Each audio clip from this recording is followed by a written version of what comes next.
На нашей планете есть места, которые выглядят так, будто их придумал сценарист фильма «Катастрофы». Города, под которыми уже 60 лет горит огонь. Острова, где бетонные многоэтажки стоят посреди открытого океана. Пустые, с выбитыми окнами и ржавыми лестницами, по которым давно никто не поднимался. Церкви, торчащие крестами из воды посреди горных озер.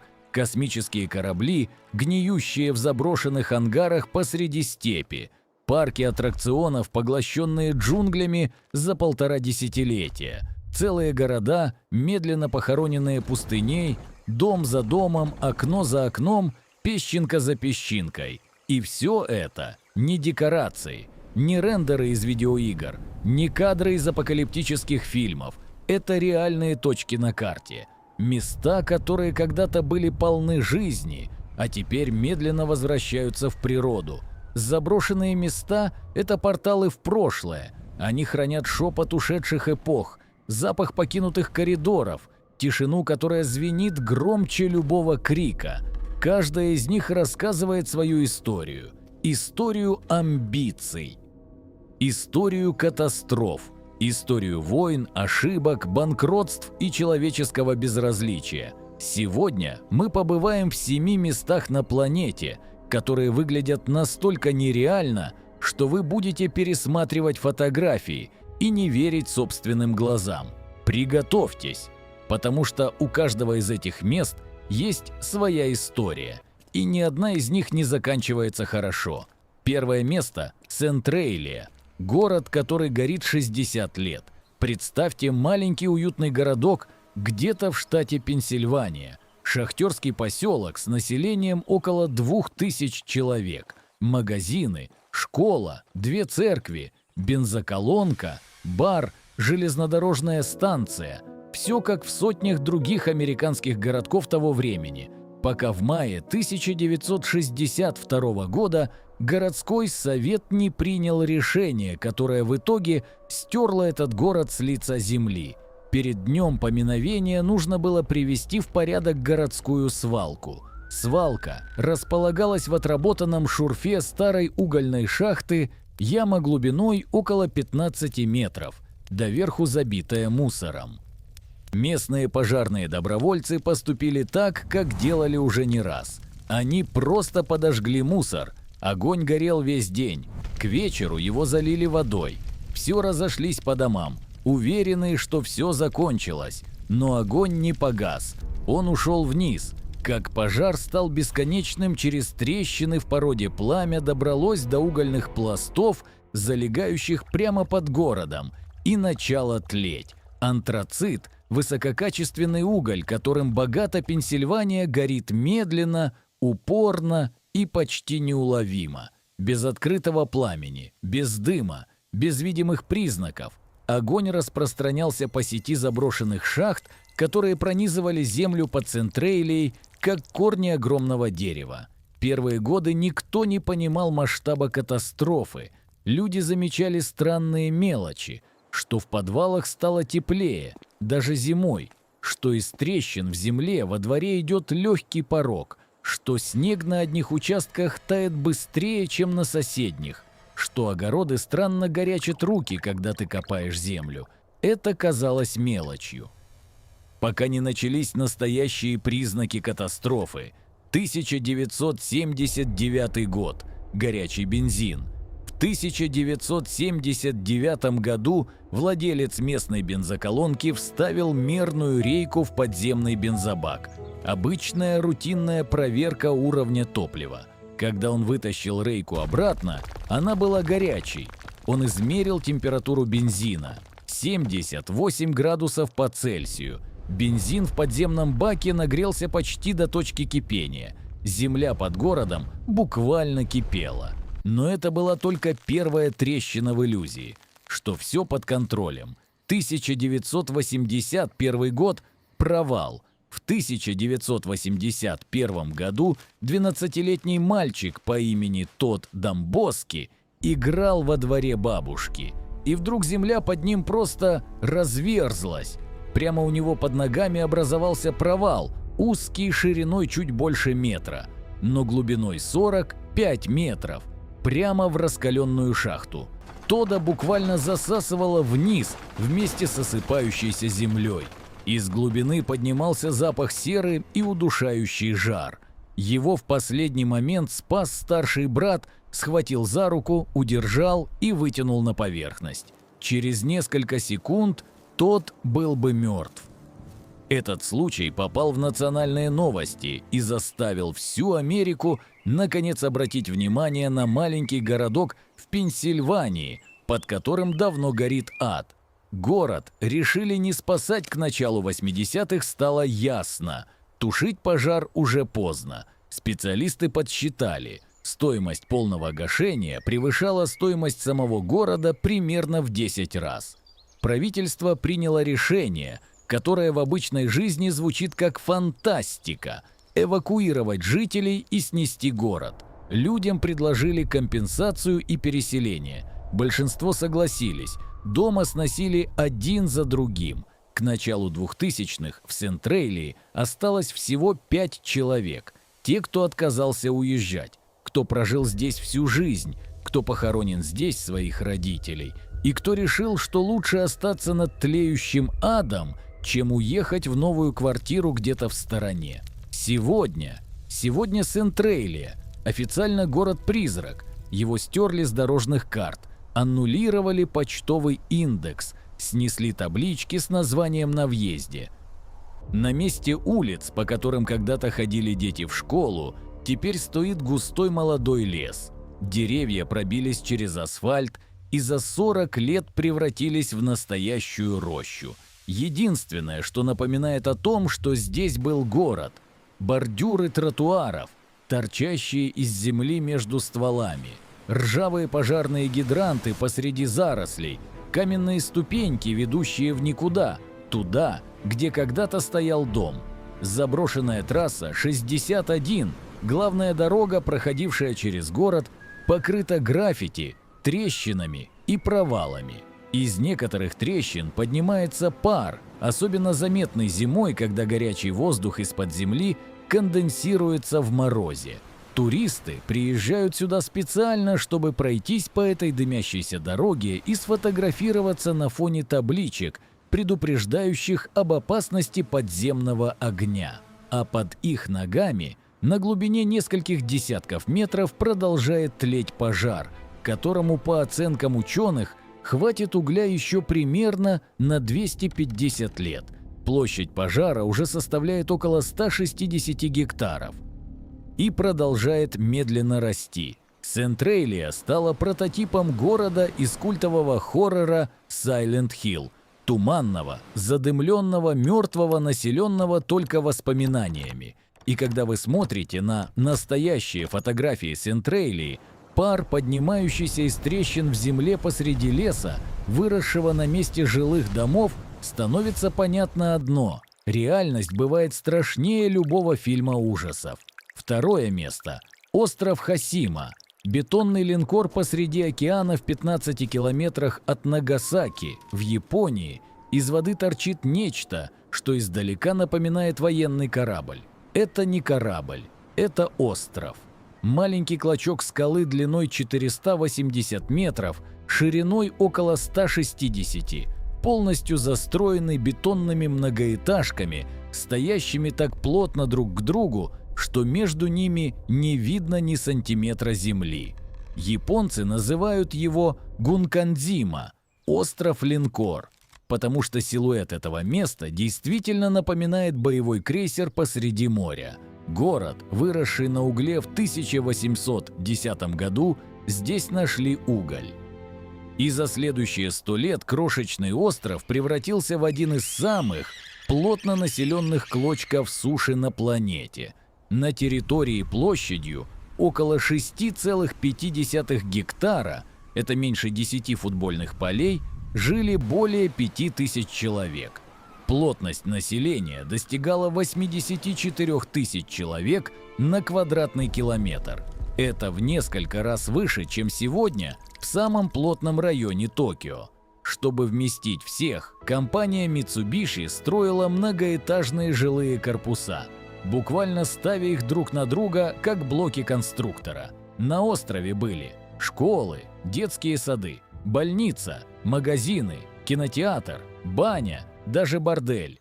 Жизнь кипела, уголь добывался, деньги текли.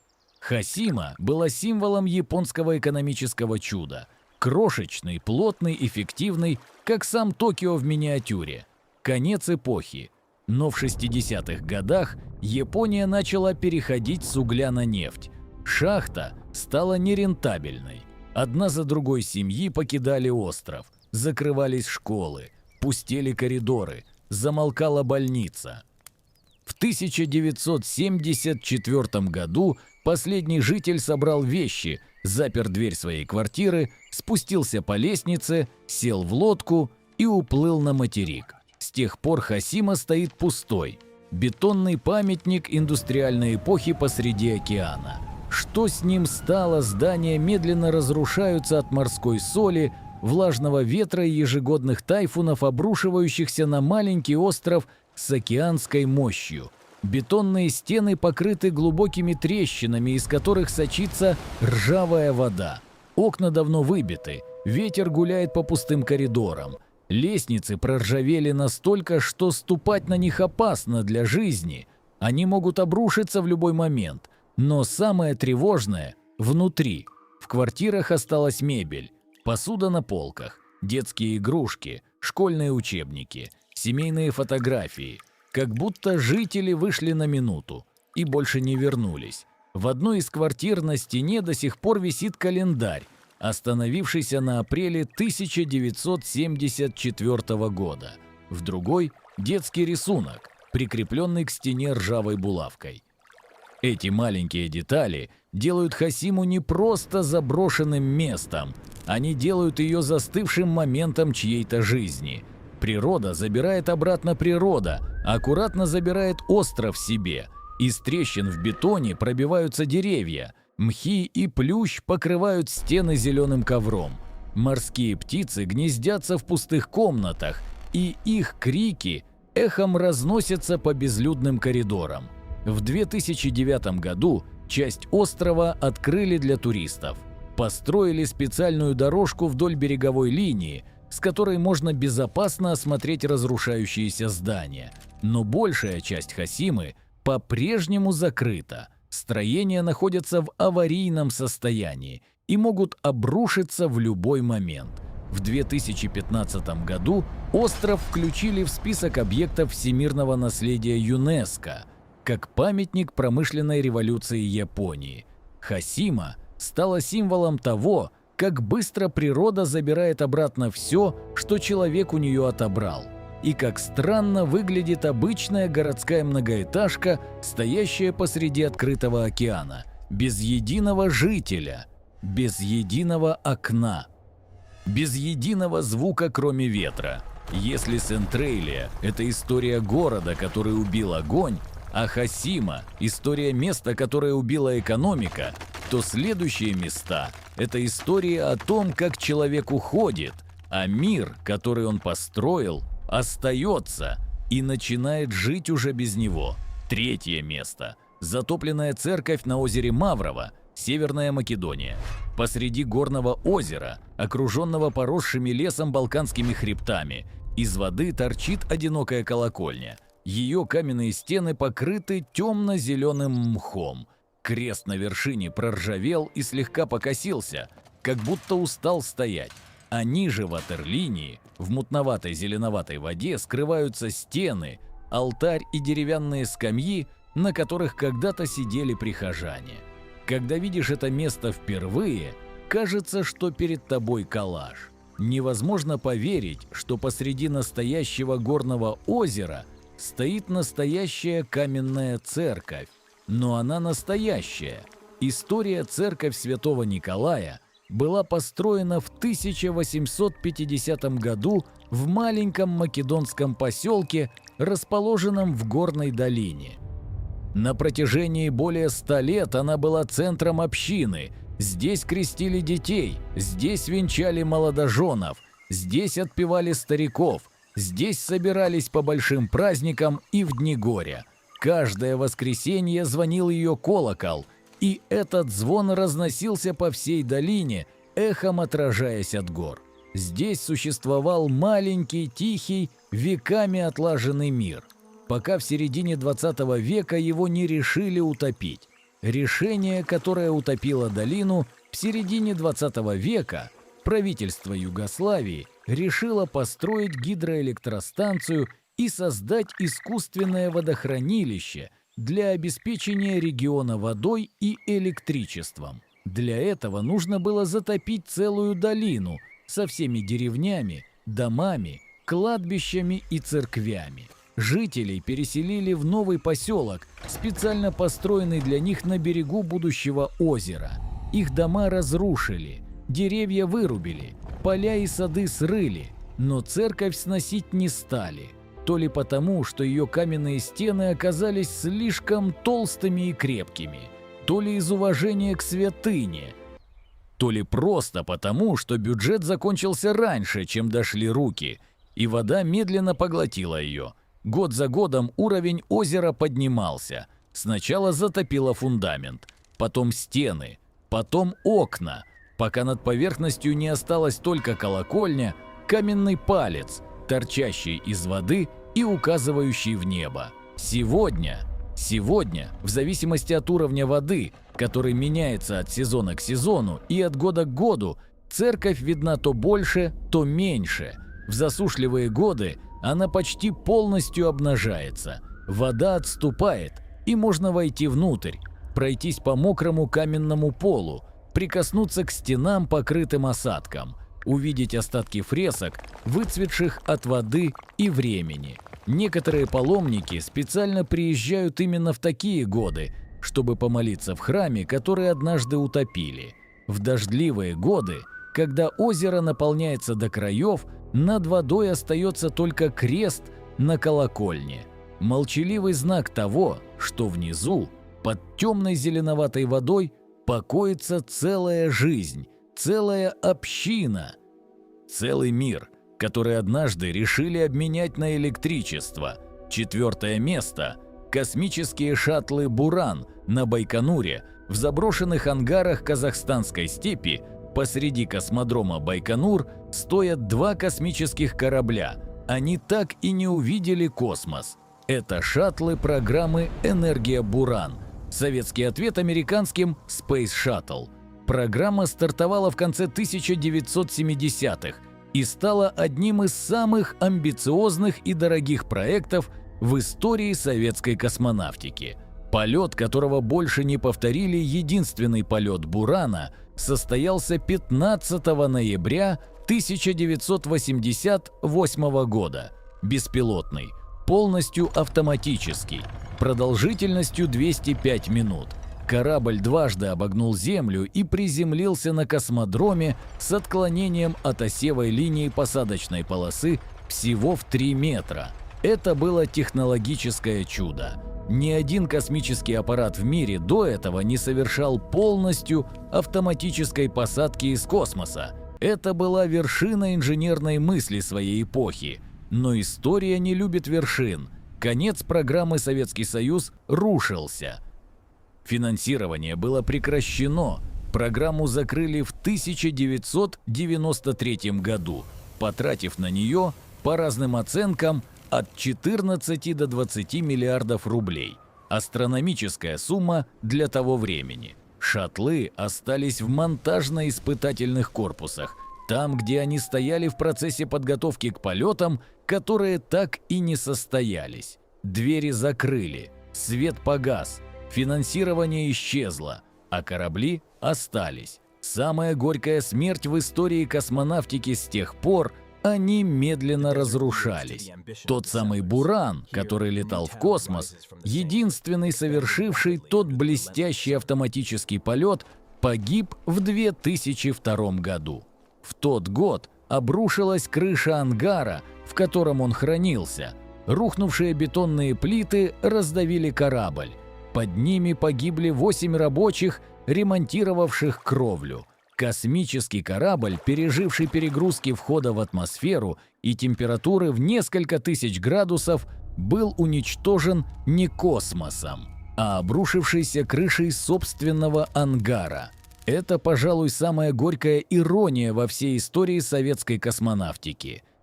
Что стоят сейчас остальные экземпляры, незавершенные корабли, которые так и не были доведены до летного состояния, стоят до сих пор, покрытые толстым слоем пыли, с облупившейся теплозащитной плиткой, в окружении покосившихся строительных лесов и проржавевших кранов. Сталкеры и блогеры, проникающие на закрытую территорию Байконура через дыры в ограждении, рискуя штрафами и уголовными делами, публикуют фотографии, от которых сжимается сердце. Космический корабль, способный летать на орбиту и возвращаться обратно без единого пилота, стоит в разваливающемся ангаре посреди казахстанской степи, как автомобиль, забытый на свалке. Птицы вьют гнезда в сопловых отверстиях двигателей, которые должны были нести его к звездам. Это, пожалуй, самый горький и самый визуально нереальный символ несбывшихся амбиций, который только можно найти на нашей планете. Страна, первая отправившая человека в космос, не смогла сохранить корабли, которые должны были продолжить эту историю. 5 место – заброшенный аквапарк Хот Хюй Тьен во Вьетнаме. В пригороде города Хюэ, бывшей императорской столицы Вьетнама, посреди густых джунглей стоит гигантский каменный дракон. Его пасть разинута, глаза пусты, тело обвито лианами, а внутри его живота – аквариум, в котором давно не осталось воды. Это часть заброшенного аквапарка Хот Хюй Тьен, открытого в 2004 году и закрытого всего через несколько лет. Почему он умер? По одной версии, у парка просто кончились деньги на содержание. По другой, земля, на которой он стоял, оказалась предметом конфликта между несколькими владельцами. По третьей, местные власти отозвали лицензию из-за несоответствия стандартам безопасности. Как бы то ни было, парк был брошен. Никто не разбирал аттракционы, никто не вывозил оборудование, никто не сливал воду из бассейнов. Его просто оставили, и джунгли не заставили себя ждать. Как природа поглотила парк «Вьетнамский тропический лес», один из самых агрессивных на планете. Здесь деревья вырастают на метр за год. Лианы опутывают любую конструкцию за несколько месяцев. Мхи и плесень покрывают бетон со скоростью, которой нет аналогов в умеренном климате. За 1,5 десятилетия тропическая растительность полностью поглотила аквапарк. Водные горки, когда-то ярко-красные и желтые, теперь обвиты лианами и покрыты мхом. Их цвет едва угадывается под зеленым ковром. Бассейны, где плескались дети, заросли кувшинками, камышем и ряской.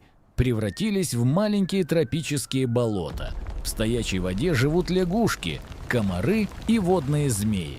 Амфитеатр для зрителей, где когда-то сидели семьи с попкорном, превратился в зеленый холм, из которого едва торчат бетонные скамьи.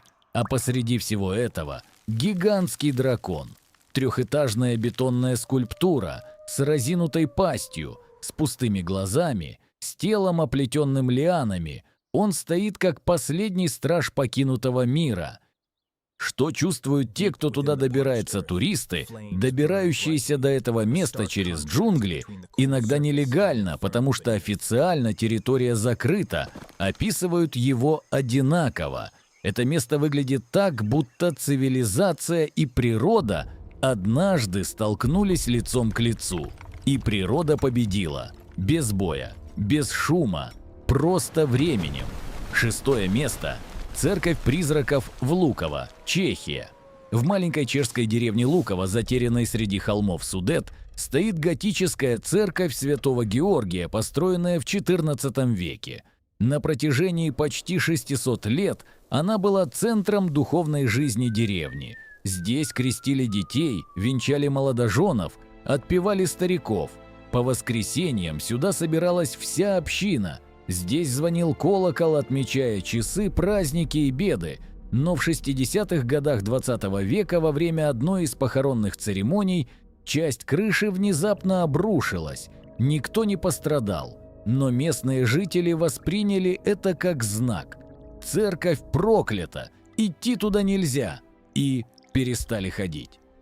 Десятилетия запустения. Здание стояло пустым и медленно разрушалось. Крыша проваливалась все больше, стены покрывались плесенью, деревянные скамьи гнили, фрески на потолке отслаивались и падали на пол кусками. Еще немного, и от церкви остались бы только голые стены.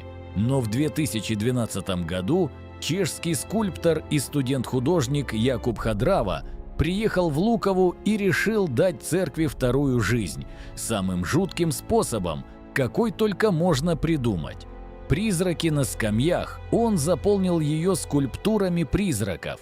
30 белых фигур в человеческий рост, отлитых из гипса и задрапированных тканью, сидят на скамьях, стоят в проходах, склоняются перед алтарем, опускают головы в молитве. У них нет лиц, только белые пустые провалы под капюшонами. Они сидят там, как прихожане, пришедшие на службу, которая никогда не закончится. По замыслу автора, фигуры символизируют жителей деревни, погибших во время Второй мировой войны и так и не вернувшихся в свою церковь. Это арт-проект, посвященный памяти и утрате. Но эффект, который он производит, далек от музейной созерцательности. Люди, случайно заглянувшие в церковь, выбегают обратно с криком. Фотографии из Луковы выглядят как кадры из хоррора. Полуразрушенная готическая церковь, в которой неподвижно сидят 30 белых фигур без лиц, освещенных только тусклым светом из выбитых окон. И самая большая ирония – именно эти жуткие скульптуры спасли церковь. После того, как фотографии разлетелись по интернету, в Лукову хлынули туристы. На собранные деньги началась реставрация здания. Призраки спасли церковь, которую покинули люди. 7-е место. Колманскоп – город, похороненный заживо пустыней. На юго-западе Африки, посреди пустыни Намиб, стоит маленький городок, наполовину засыпанный песком. Дома с немецкой архитектурой начала 20 века, с верандами, лестницами, большими окнами, стоят по колено, а иногда и по шею в песчаных дюнах. Песок заходит внутрь через разбитые двери, заполняет комнаты, поднимается по стенам, заваливает мебель. У некоторых домов видна только часть крыши. Это Колманскоп, и его история начинается в 1908 году, когда железнодорожный рабочий по имени Захариас Левала нашел в песке блестящий камешек. Это оказался алмаз. Алмазная лихорадка-новость распространилась мгновенно. В пустыню хлынули старатели со всей германской юго-западной Африки. За несколько лет посреди бесплодных песков вырос целый город.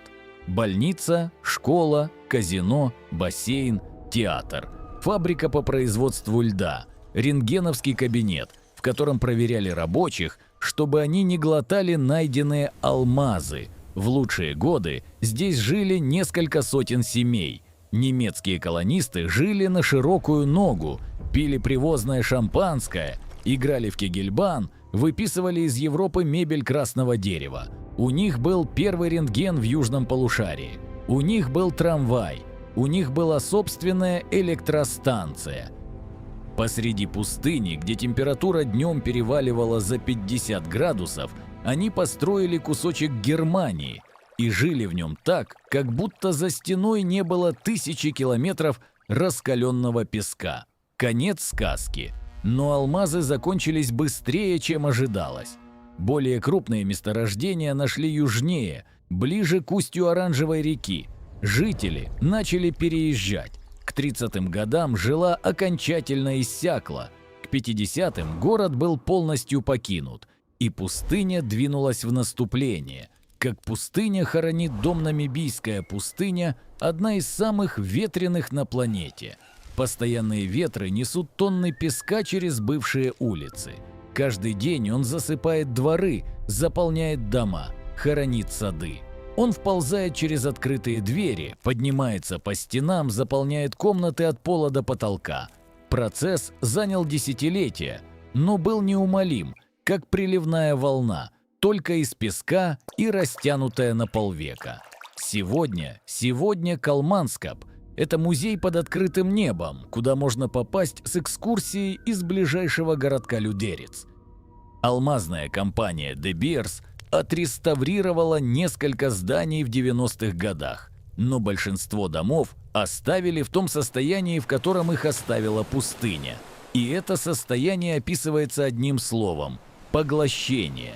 Вы входите в дверь второго этажа, потому что первый этаж полностью под песком. Заглядываете в ванную, а ванна заполнена оранжевым песком до краев, как гигантская песочница. Открываете шкаф, он наполовину забит мелким сухим песком, просочившимся через каждую щель за десятилетия. Смотрите в окно, а с другой стороны стекла стоит дюна. Фотографы со всего мира приезжают сюда, чтобы снять эти сюрреалистические интерьеры. Европейскую мебель, утопающую в африканском песке, обои в цветочек под потолком комнаты, нижняя половина которой – сплошная дюна. Это не разрушение, это мягкое, медленное, неотвратимое погребение. Пустыня не ломает дома.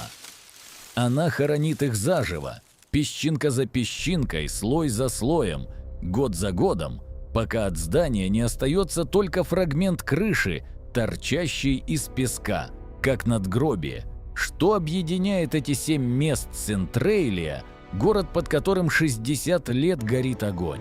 Хасима – бетонный остров, покинутый шахтерами и включенный в наследие ЮНЕСКО. Затопленная церковь Маврова – крест, торчащий из горного озера. Буран – космические корабли, гниющие в казахстанской степи. Хот Хюйтьен – аквапарк, поглощенный джунглями за 1,5 десятилетия. Луково – готическая церковь, заполненная 30 призраками. Колманскоп – немецкий алмазный городок, похороненный пустыней. Каждая из них кажется нереальным, декорацией, рендером чужой фантазии. Но они настоящие, они существуют прямо сейчас, и каждый день становятся чуть менее похожими на то, чем были когда-то. Природа забирает обратно, вода поднимается и затапливает церкви. Песок заполняет дома, джунгли обвивают горки лианами, ржавчина разъедает космические корабли, огонь тлеет под землей столетиями, мох покрывает бетонные многоэтажки. И во всех этих местах есть одно общее – тишина, та особенная звенящая тишина покинутого мира, в которой слышно только ветер, шелест листьев и редкие капли воды, падающие с проржавевшего потолка. Тишина, которая напоминает простую вещь – все, что мы строим, временно. Все, что мы создаем, рано или поздно вернется к земле. Не потому, что мир жесток, а потому, что так он устроен. Мы строим. Природа ждет, и у нее терпения всегда больше, чем у нас. Вопрос к вам. Какое из этих мест впечатлило вас больше всего? В каком вы хотели бы побывать, а из какого сбежали бы без оглядки? Напишите в комментариях. И не забудьте подписаться. Заброшенных мест на планете тысячи. У каждого своя история. До встречи в следующем выпуске.